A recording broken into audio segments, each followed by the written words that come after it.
GamingBolt presents 15 video game bosses that are borderline impossible to defeat. We have a lot to talk about, so without wasting your time, let us begin right away. The Sorrow, Metal Gear Solid 3. I'm not gonna lie, it took me months to figure out how to beat the Sorrow. Calling this one a boss fight isn't even accurate. In this level, you walk down a river and encounter the ghosts of all the people you've killed throughout the game. If you didn't kill anyone, you're in for a short walk. But when I first played the game, I was a dumb kid who murdered everybody, and that walk went on forever. When you get to the end, you touch the Sorrow and die instantly. What you're supposed to do is use the fake death revival pill planted in Snake's teeth. I didn't know that. The Xenomorph, Alien Isolation. The Xenomorph in Alien Isolation is actually impossible to kill. Instead, you simply have to run away from it. You'll get noisemakers and flares which can lure it away, but as the game goes on, the Xenomorph will learn your tactics and ignore these. That leaves you with nothing but the flamethrower and Molotov cocktails to scare it away, but you can never truly kill the alien. Sans, Undertale. If you play the peaceful or neutral route in Undertale, Sans will be your friend. But if you play the evil route, the genocide route, Sans will act as the final boss of Undertale. Sans has become infamous on the internet for just how hard a fight this is. As is the case with Undertale, the fight actually involves a series of minigames, but the minigames here are the hardest in the game, and go by so fast it makes WarioWare look slower than watching paint dry. Nemesis, Resident Evil 3. In Resident Evil 3, you fight Nemesis multiple times. There's nothing particularly special about these battles, it's just that Nemesis can take a lot of shots to be put down. Working with the clunky controls and camera angles of Resident Evil 3 is what provides most of the challenge here. Anubis, Zone of the Enders. What makes Anubis in Zone of the Enders so tough is that he constantly dashes all over the place. It's hard to get a lock on him, and when you finally do, he's already behind you and stabbing you in the back.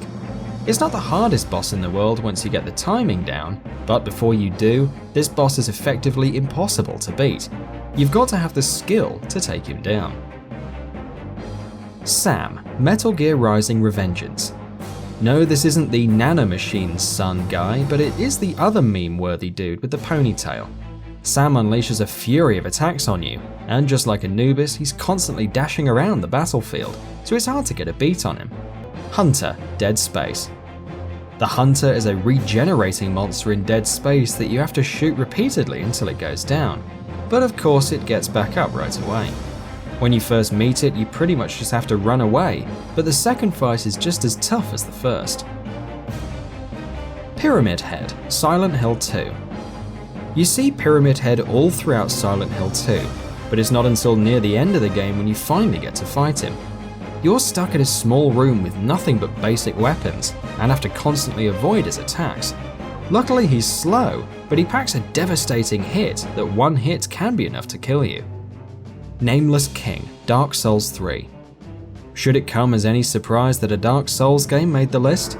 The Nameless King is a terrifying boss that rides into battle on the back of a giant dragon. He's incredibly fast and packs a massive punch, which really can kill you in one hit if you're not prepared. Because of that, it's so hard to even get a hit in on him, much less hit him and his dragon enough for him to go down. When you do finally kill the dragon, you have to kill the king himself, who attacks with a massive sword that fills up most of the screen. Orphan of Kos, Bloodborne. Like any boss from developer From Software, the Orphan of Kos has magical abilities to hit you, even when you're on the other end of the level. It packs an incredible punch, is hard to hit, and is really fast. Sephiroth, Kingdom Hearts. It's kinda weird Sephiroth is harder in Kingdom Hearts than in Final Fantasy, but whatever. Like so many others on this list, Sephiroth is incredibly quick and strikes with devastating blows. But what makes Sephiroth so difficult here is that he can somehow block almost all of your attacks.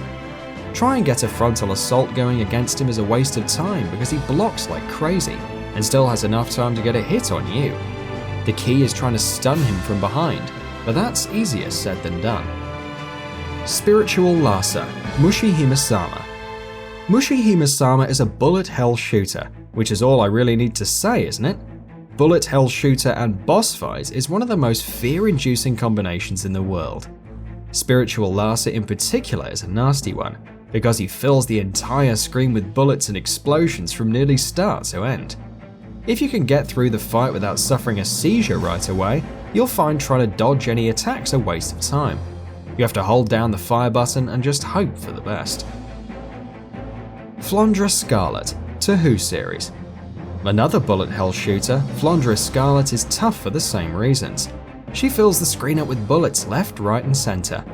Unlike Spiritual Larsa, Flondra Scarlet leaves little patterns that give you a hope of dodging.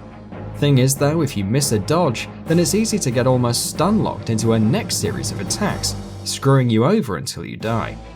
Mutaro, Ultimate Mortal Kombat 3. If you were to look up Mutaro Ultimate Mortal Kombat 3 on YouTube, the first video you'll find is Mutaro permanently stun-locking the player the second the fight begins, tossing him around the level like a ragdoll and killing him in 3 or 4 hits. This boss fight is so ridiculously overpowered, you really do have to randomly mash buttons in the hope you'll eventually win, which could possibly take hours. Olma, Ninja Gaiden. Ninja Gaiden was kind of the Dark Souls of its time, because it too was really difficult and required a high level of skill and patience. There's no better example of this than Olma at the end of the game. She's a weird demonic creature with magic powers and can also hit you from the other end of the map.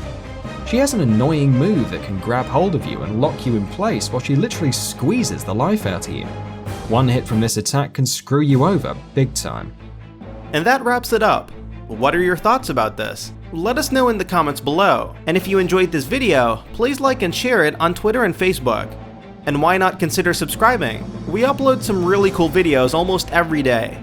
Thank you for watching this video and happy gaming!